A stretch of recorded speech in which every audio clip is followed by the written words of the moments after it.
This is Global Tennessee, news, analysis, and commentary from the Tennessee World Affairs Council in Nashville. Global Tennessee is produced in association with the Center for International Business at Belmont University and the International Business Council of the Nashville Area Chamber of Commerce. The World Affairs Council is a nonpartisan, nonprofit educational association, and the views expressed on Global Tennessee are those of the participants. Welcome to the June 16th edition of the Tennessee World Affairs Council's Global News Review. I'm Patrick Ryan. And I'm Amb Bowers. And I'm Gillian Sjoblom. Today we're going to talk about the top 5 topics in the news from the past week. But first, let me introduce our guest host today. Gillian is a Nashvilleian, went to UMFOG High School, and is currently enrolled at Wellesley College in Massachusetts, a prestigious institution. Congratulations on your freshman year at Wellesley, and welcome back to Nashville for quarantine and lockdown and stay at home and everything that we're all doing. Thank you. Gillian has been at home since March when classes went out, and we welcome you to the World Affairs Council staff as a volunteer. Gillian was on the Academic World Quest team, a program of the World Affairs Council last year, representing UMFOG, and was a winner of the Tennessee Championship, and went to Washington with her teammates to represent the Tennessee World Affairs Council in Washington. And Gillian, any couple of words about that World Quest experience in Washington? Oh, just that it was absolutely amazing and solidified my decision to be an international relations major at Wellesley, and it was just the best, the best time ever. Got to go Pat. It was a great visit to Washington, Japanese Embassy, the U.S. Institute of Peace, and a number of other places, think tanks, and then got to compete in the championship match. And then off to Wellesley, and now you're back in Nashville, and we appreciate you coming back to the World Affairs Council and working with us on our communications and social media and education outreach and all the things that we like to have volunteers help us with. So thanks for that. Oh, it's my pleasure. Dick, over to you if you want to introduce our topics today. Well, we got 5 topics as usual, Pat, and we'll start off with the global COVID update, see what's been going on with our virus around the world. And then we're going to switch to the U.S.-Iraq strategic talks. So we have stirred up a hornet's nest with some of our recent actions in Iraq, and people want to get this thing back on track.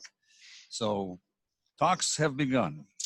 And then there's something called the Global Peace Index, and they issued a report last week, and Gillian will take us through exactly what that report says and why we should pay attention to it. And now the 4th topic is the fact that the U.S. civil protests, Black Lives Matter, I Can't Breathe, all of the protesting that's going on in the United States is resonating around the world. And countries in Europe particularly are looking at their way of having done things in the past and whether or not they have some statues that really shouldn't be up or not. And we end up with talking about press freedom under attack, particularly what's going on in the Philippines when a rather egregious law was used to silence an intrepid reporter in the Philippines. So those are our 5, Pat. Great. Before we get into our first topic, Gillian, I think you're going to take us through our What in the World weekly quiz question. Just a reminder that every Monday morning at 10 a.m. you can receive the quiz, 10 questions, to see how well you're keeping up with current events, international events. And Gillian, I know you're a regular quiz taker. Yeah, I took that, Pat, and this was a hard one. I did not do very well on it. Yeah, okay. Gillian, why don't you share with us what the question is this week, and at the end of the episode, we'll give the answer and help the ambassador understand the geography. Alrighty. Poland has said an incident where their troops occupied an area across the border with this country was a mistake, but offered no explanations as to why soldiers took up positions near a chapel and turned away visitors. And do I read the options as well, Pat? Sure. It's going to be A, Belarus, B, Czechia, C, Hungary, and D, Slovakia. Great. Well, we read everything that we can, because we do turn this into a podcast. So for those of you out there who are new to the news review, you can always find this on archived on youtube.com/TNWAC, and also as a podcast if you subscribe to podcasts on soundcloud.com/TNWAC. Okay, well, thanks for that, Gillian. We're going to turn to our first topic, which is the global COVID update. We haven't done this for a couple of weeks. It seemed to dominate our reporting, but last week, I think, Dick, what was it? China was really heating up the news. Yeah, it was last week, but COVID is active, and Oh, it's sure. worse, not better. Yeah. And you can see the total infections globally is over 8 million, deaths 440,000 from the pandemic, and you can also see the chart of it climbing, the number of cases, daily new cases. It hits some peaks and valleys, but it's the trend line is still in a worrisome situation. Same with daily deaths globally, that the pace has sort of leveled off, and not good news. The United States continues to lead the world. We're 4% of the population, but we have a very large number of the infections out of the total, 2.1 million deaths, 118,000 out of that 440,000 globally. To the right, you can see the Tennessee daily infections. As of June 15th, we had 728, so we are hitting peaks and valleys, but we're still at a very high rate, and it continues to be worrisome. Dick, you want to talk about some of the snapshots of what's happening in particular areas, especially what is coming to be a new epicenter? Sure. Let's start off with Latin America, and Peru, Mexico, Chile, Ecuador, and of course Brazil are all kind of considered hotspots these days. Brazil is led by a populist leader who basically said that this virus was nothing worse than a bad cold. They're getting hit hard because they didn't shut down, they didn't do social distancing, they didn't do the things that they should have done. And Brazil is now number 2 in the world, behind the United States, of course. Number 3 is Russia, number 4 is India. So in Mexico and Chile and Ecuador and Brazil, there are real struggles and troubles going on. Chile has extended its state of catastrophe orders by another 90 days so that the government can enforce quarantine restrictions. And Peru announced its economy has shrunk by 40% in April when compared with April of last year. Yeah, I know when we've talked about the COVID pandemic in the past, you made excellent points about the impact globally, not just taxing the health system, but also taxing the stability of some of these countries that really just can't stand up to situations like a 40% the infrastructure decline. In many of these countries is not as robust. I mean, we've had a lot of problems in the United States. Are we going to have a meat shortage? Are we going to have this? Are we going to have that? People have been lining up to get food and things of that sort. And we're one of the richest countries in the world. So when you're talking about countries where that infrastructure isn't there, the health system is not really there, it creates a huge problem. So Latin America is one issue. China is still back in the news again, and it appears that there was a dozen new cases that are related to some kind of a wholesale food market in Beijing. So they've imposed another lockdown, and many neighborhoods are feeling the pinch. Yeah. South Africa and Egypt have seen the largest outbreak so far in Africa, but testing rates are reported to be extremely low in some parts of the continent. So the count there is really kind of a best shot, but they don't have the sophisticated infrastructure to be able to track the cases as in other places. And in Europe, moving on to Europe, the UK, Italy, Spain, and France, they are still having issues, but many of the countries in Europe did do what they were asked to do by their scientific leadership, and they are now beginning to ease restrictions. How far they can ease that along, we'll have to wait and see, but the idea of a second wave coming down the road later at the end of the summer is still talked about quite a bit, and moderate to high chances that some of these easing offs will have to be put back into lockdown again. So we are not out of this by any means at all. Yeah, for sure. Well, let's move on to topic 2, the U.S.-Iraq strategic talks, and that got going last Thursday with a delegation from the United States participating with leadership from Iraq, and we'll get our screen back up here. The strategic review involved, as I said, the representation from the United States. Here we go. And the main issues that are going to be addressed are U.S. troop presence, and we know that President Trump has been an advocate for getting U.S. troops out of places like Iraq, but they've been deployed there to perform important missions like dealing with ISIS. And last week there was a very good article by Samia Kulab writing for AP on the 11th, and he laid out what the strategic talks are all about. And basically, it's been a much anticipated event in the relationship, and it would address all of the issues in the relationship, but that Washington probably would be prioritizing the issue of the future of its forces in the country.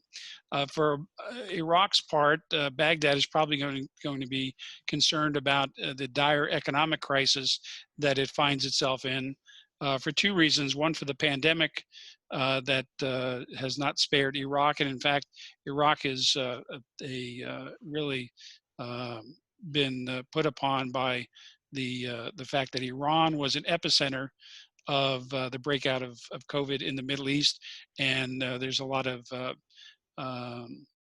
community spread going on between Iraq and Iran with people trading and moving back and forth. So Iraq was nearby to Iran, which was an epicenter there. So all this comes as well with the decline in oil prices. So Iraq is having economic issues. Well, you also had, Pat, the sort of tensions between the United States, Iran, and Iraq all coming together, particularly following the U.S. airstrike in January that killed the Iranian General Soleimani outside of a Baghdad airport, and then problems with an Iraqi militia, and then the Iraqi parliament, in a non-binding vote, basically passed a resolution saying that all U.S. troops should leave the country. So these talks are kind of pretty important to put the relationship back on some level playing field. And the new prime minister, I think, there's a lot of hope being built up that he's the man that can get this thing done properly. Well, I believe he has a good relationship with the United States. The leadership in Iraq had been in limbo for some time, but now Prime Minister Mustafa al-Kadhimi has taken over, and he has a good relationship with his American interlocutors. So keep your eye on what's going on there in Iraq with this strategic review. It may be impacted by the presidential elections as foreign policy finds its way into the conversation. So we'll see what happens there. By our presidential elections coming up. Our presidential elections, yeah. Well, this strategic review is expected to take some time. That is forecast to drag out for months. So it's going to run smack into the November 3rd elections, presidential elections. So there's going to be some impact there. Let's move on to topic 3. And Gillian, you've got the wheel. Yes, sir. All right. So let me move this bar out of the way. Topic 3 is the Global Peace Index. And Gillian's going to talk about what happened last week in the release of the 2020 report. Yeah, so I wanted to go ahead and just start by giving a little background about what the Global Peace Index was for anyone who may not know. It is a report that is released every year by the Institute for Economics and Peace, and it ranks 163 of the world's countries using 23 different indicators on a scale of 1 to 5. And that scale is 1 being the best, 5 being the worst. And of these 163 countries, it's about 99% of the globe's population. So they try to take into account most everyone in the world in ranking this, level of peacefulness. And some of these indicators are listed out here to the right. As you can see, they include things like intensity of organized internal conflicts, but they also include, deaths due to external conflicts, as well as expenditures on military and incarceration rates. So they really try to cover everything related to internal peace as well as external, making it a very holistic review of the state of the world. Oh, it's not letting me click to the next slide. Gillian, you've got these criteria that they're using. They're broken into 3 areas, right? If you go back to that, right? You've got militarization measures, social safety and security measures, and then domestic and international conflict. So there are countries where there's a domestic conflict going on, and I think the United States gets whacked a little bit because of what we've been doing in this country. We're not as peaceful as we might be. So. Yeah, most definitely. And that's something I was going to touch on later, was the U.S. actually falls decently low in this ranking. We rank 121st out of 163 countries. Wow. But interestingly enough, for the first time in about 4 years, the U.S. had a slight rise in our level of peacefulness as calculated by the Global Peace Index. And that was entirely due to President Trump's removal of troops from the Middle East. And this incredibly decreased our level of measures of ongoing domestic and international conflicts, because we had far fewer deaths occurring in foreign grounds in the U.S. military, and whether that be by accident or what have you, and then far fewer external conflicts listed just because of our presence there. So that was what really caused the U.S. to kind of have an increased level of peacefulness. But you're right, yeah, it definitely. So you're going to tell us where the best places are? Oh, yes, sir, of course. Okay, good. We don't have to do it right now. I'm messing up your presentation. So you're all good. So next I was going to go over some just general key highlights. For the 4th year running, we had a decrease in international peace. It was only by 0.34%, but like I said, it's been 4 years running that we've had consistent decreases going on. However, 81 countries did become more peaceful, as you can see here, and 80 deteriorated. But from 2019 to 2020, there were no countries that moved more than 1 or 2 spots within the rankings. There was no countries that we saw having any unexpected jumps or falls in their peace rankings. So it ended up being a pretty standard, I would say, GPI index. But moving on to improvements in peace, the most peaceful country remains Iceland. Iceland has been ranked as one of the most peaceful countries for the entirety of the 14-year span that the GPI has been released, but it's been number 1 for quite a few of those years. Over here listed to the left were the 5 most improved countries. And it'll tell you what rank they currently place, as well as how far they rose in the rankings. But Azerbaijan and Armenia had the largest improvements of any 2 countries, rising 15 and 12 places. Both, interestingly enough, are ranked above the United States.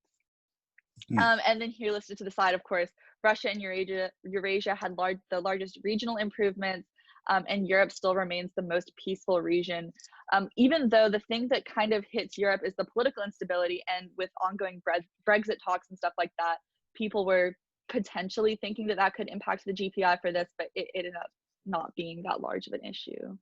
And then interesting stuff. Yeah. All of those countries are ranked higher than the United States, right? On the previously, what'd you Yes, say? sir. We were 130 some. 121. 121. So South Okay. Africa Oh, ranked South 2 Africa. below us, Okay. but yeah, most of them are ranked above the United States. Honduras is above us, Dick. Yeah, they've done a little bit better job on controlling domestic violence going on and taking on the gangs. I think that must have had something to do with it. Yeah. And then as far as deteriorations in peace go, the least peaceful country remains Afghanistan. And similar to Iceland, it's been in the bottom 10 for quite a while, and it's been the #1 least peaceful country for several years running now. The two most deteriorated countries were Benin and Nicaragua, but as you can see, the top 5 deteriorations are over here to the left. But then again, interestingly enough, some of these also rank pretty high above the United States. As you can say, Chile is 45, and that had one of the largest falls. And then South America, Central America had the largest regional deteriorations, and the Middle East remains the least peaceful country. But this little note from the GPI itself did say, however, it did improve on deaths from terrorism and internal conflicts, which is generally what prevents it from being considered a peaceful region in the world. And we kind of already touched on it earlier, but I was going to just kind of say here, you know, how does the US fall in this? We fall 121 out of 163 countries. That's, you know, pretty smack dab in the middle. Like I said earlier, they rank them on a 1 to 5 indicator scale, and then they average those numbers. So for reference, Iceland's ranking is what, a 1.28, or wait, no, a 1.078, and the US is a 2.307, and Afghanistan is 3.66. So the US really does fall right in the middle of these rankings, which is just interesting to note, especially as Ambassador Bowers was saying, you know, we have a lot of internal conflicts going on, especially in our world right now. I think you mentioned one of the factors considered is involvement in overseas conflicts. Yes, sir. Well, we're certainly stretching ourselves out there in that category. Yeah, which is why I kind of said this earlier as well, that the United States, for the first time in 4 years, had an increase in our level of peace as calculated by the GPI, and that was purely due to removal of troops from foreign soil. So it kind of shows you like how large of an impact that had on our rankings in past years. An increase in being more peaceful. Yes, we've been decidedly more peaceful over the past year So due to removal of foreign troops. A lower number is good, but increasing is good as well. Yeah, it's a kind of a confusing set of vernacular, but.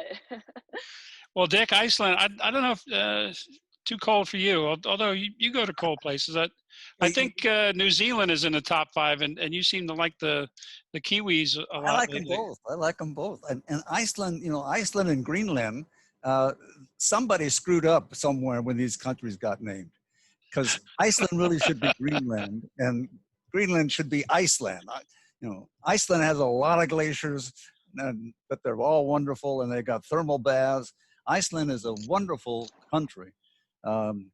I've spent time there a little bit, and you know, the idea of showing up in the springtime in Iceland and having a wonderful summer, and then as it starts getting cold, hopping on a plane and heading south to the Kiwis, who are just going to be beginning spring when winter's going to be started on Iceland. You could do 6 months there and 6 months here. You've got it all. You got it all figured out. A couple of weeks if you wanted to, right?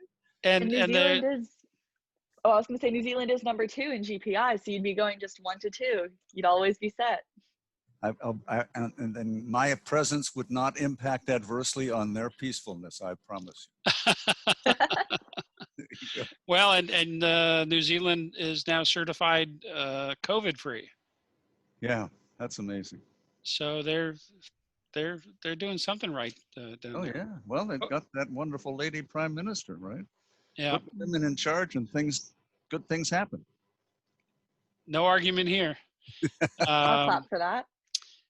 While we're talking about peace and indexes and things, just remind everybody that tonight, June 16th at 7 p.m. Central Time, Nancy Lindborg, the president of the U.S. Institute of Peace, will be our guest on the Global Dialogue webinar. I'll be talking with Nancy about the USIP, its role in building peace in conflict areas around the world, especially in this time of the pandemic, and what she sees ahead in terms of transformations in the global landscape. So tune in tonight, the webinar at 7 p.m. Tuesday, June 16th. If you're watching this as a recording, you can go to the archive at youtube.com/TNWAC, and you'll find that program and many others at your fingertips. Okay, Dick, I think it's time to move on to topic 4. The as you mentioned, it's the phenomenon of our civil rights protests being replicated around the world, and others taking up the issue, whether it's to bolster the American what's happening in America, or some of them are adapting this time to issues that they may have at home. And we selected an article from the Council on Foreign Relations that posted today. It's titled "How U.S. Civil Protests Resonate with Publics Worldwide." So you can find the complete article on the CFR.org website. And it's a global memo by the Council of Councils, which is a collaboration of global think tanks. And we picked out 3 of these inputs from fellows, senior fellows at various institutes around the world. The first one that we'll make some points from and do a little extract is from Johannes Them, Senior Fellow at the Americas Research Division, the German Institute for International and Security Affairs. The slide, you've got the Iraqi slide up there. Well, thanks for that. We wouldn't want to. There you go. Okay.